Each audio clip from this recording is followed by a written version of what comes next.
Un cordon de galets de plusieurs kilomètres de long, éloigné des habitations. Le gravelot aime y faire son nid, à même le sol, à peine caché derrière un buisson d'herbes sauvages ou de choux marins.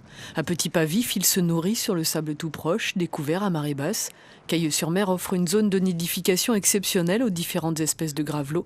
Mais cette quiétude est fragile et en danger. Il y a 10 ans, on comptait presque 100 nids sur ce site. Cette année, il n'y en avait que 5.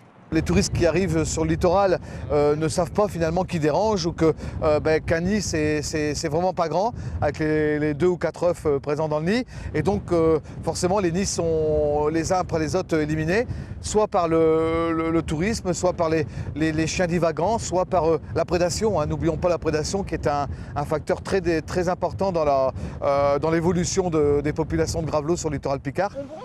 Bien plus au nord, en baie d'Authie, ici c'est sur le sable que le gravelot à collier interrompu aime faire son nid.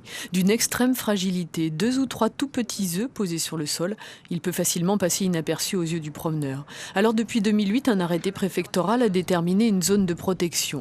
La destruction des nids est interdite, la fréquentation limitée, les visiteurs informés et encouragés à éviter la zone. Malgré tout, la reproduction est difficile. On a une prédation qui est davantage marquée que les autres années, avec des arrivées massives en fait, de goélands sur le site. Donc des nids qui se font piller régulièrement. Donc la plupart du temps, les femelles vont rester 4 ou 5 jours à couver et après les goélands vont les apercevoir et vont prédater les nids. Pour cette année, ce nid-là a été le dernier espoir de reproduction en baie d'Authie.